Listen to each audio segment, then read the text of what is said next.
beliefs. That's enough evidence to make it true. That's essentially the entire Anglo-American intellectual class. You really have to look hard to find an exception. And nobody sees anything odd about it, which is kind of curious, because first of all, if you accept this view, you also have to accept the view that Bush and Blair are among the most accomplished liars in history. Because when they tried to organize the countries to go to war, that wasn't the story. The story was we have to go to war to defend ourselves from weapons of mass destruction and terror and so on. But after all that collapsed, it turns out that the real reason we went was because of our messianic vision. And if you're a well-disciplined intellectual, you went to the best universities like Oxford and Harvard and so on, that's just built into you. You just accept reflexively what the leaders say, even if you have to overlook the fact that they're saying we were lying before. So in the West, that's like close to 100%, including the critics. Now, there are polls in Iraq. Now, the West is constantly carrying out polls in Iraq to try to figure out how to deal with the population. Right after President Bush made his speech in which he declared his messianic vision to great applause, there was a poll in Baghdad in which people were asked, why do you think the United States invaded? And some agreed with unanimous opinion in the West, 1%. 1% of people in Baghdad said the purpose was to bring democracy. 5% said the purpose was to help Iraqis. The rest said what's completely obvious but inexpressible in the West. The goal was to take control of Iraq's resources and to use it as a base for reorganizing the Middle East and American interests, which is obviously true. But you simply can't say that in the West. That's just unspeakable. So that's the difference between people at different ends of the club. It's very common. I mean, victims and people who hold the club have a different picture of the world on just about everything. And it goes way back. Now, if you want to learn something about reality, you don't ask the people holding the clubs. You don't ask the policemen and the intellectuals and so on. You ask the people who are the victims. They generally have a much clearer picture of it. I mean, this is true of international society. It's true of the smallest social units. I mean, take, say, a family. I mean, if there's a patriarchal family and you want to figure out what's going on, you don't ask the husband. You ask the wife. They're going to have very different pictures of what's going on. And one of them's real. The other's the way it looks if you've got the club in your hand. And that's true on this, too. The old Europe, New Europe thing is extremely interesting. But what it tells you about the Western intellectual culture is very revealing. Actually, there's more behind it than that. As usual, there's some geopolitical reality behind it.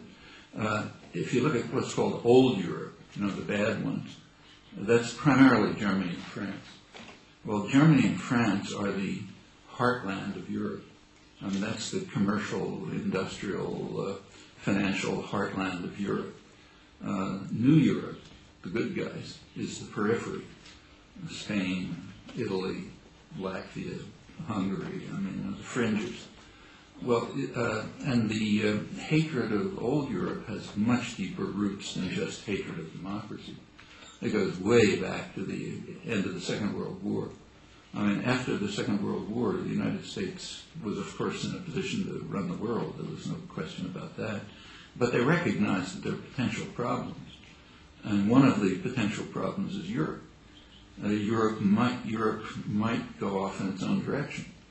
It's not a law of nature that Europe is going to just be a client of the United States. In the early post-war period, it was clear, and it was mostly conquered. But it was going to recover. There's no doubt about that. France and Germany were going to recover, and the rest of Europe would slowly recover and become a major industrial and commercial society again, and of course it happened. And from right away, the early 1950s, there were concerns that Europe might become what was then called a third force, independent of the United States and Russia. And that's the main reason for the formation of NATO And the reason why NATO remains today, when there's nobody can pretend there's a Russian threat, is that NATO is a mechanism by which the United States maintains control over Europe. As long as the NATO framework functions, the United States will dominate, because not in economic power or cultural power or anything, but in military force, the United States so overwhelmingly dominates the world that nobody's even close. So if anything ever shifts to the military arena, the United States will run it. That's one of the reasons why the United States constantly tries to drive policies towards military confrontation. That's the dimension in which the U.S. is supreme.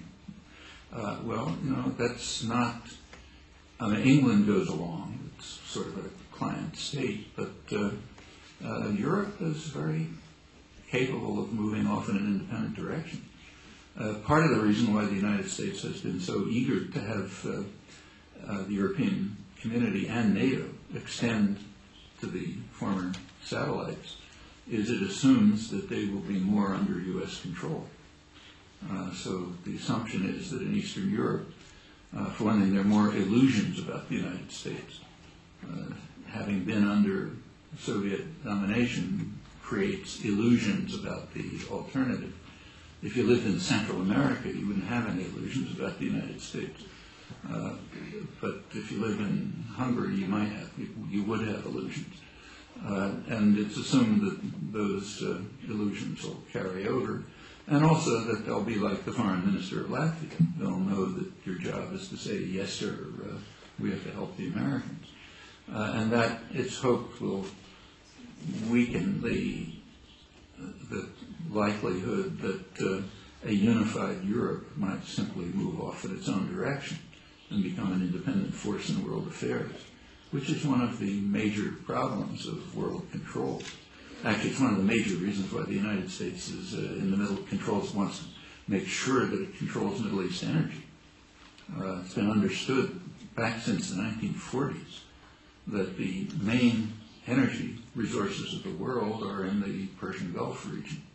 And by now, it's expected that about 2/3 in the next few decades will be in the region of the Persian Gulf. And whoever controls those energy resources has a very powerful lever for controlling others. Back to the early 1950s, U.S. planners understood that control of Middle East oil would give them what they called veto power over moves towards independence in Europe, and at that point they were thinking about Japan.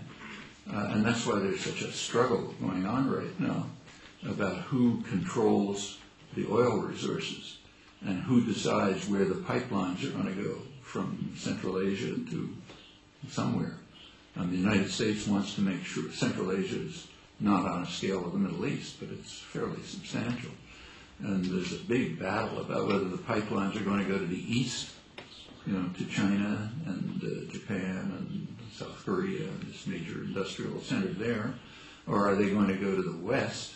And if they go to the west, the United States wants to make sure that they don't go through Russia or Russia-controlled areas, and they don't go through Iran, but they go on some complicated route which ends up being under U.S. control all the way, ending up right in Albania, in fact.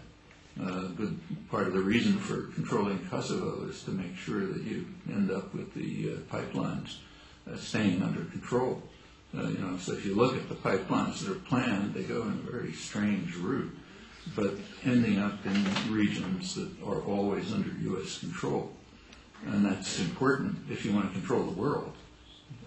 And part of the concern about so-called old Europe is that it is the center of a potential independent Europe, which can't be tolerated.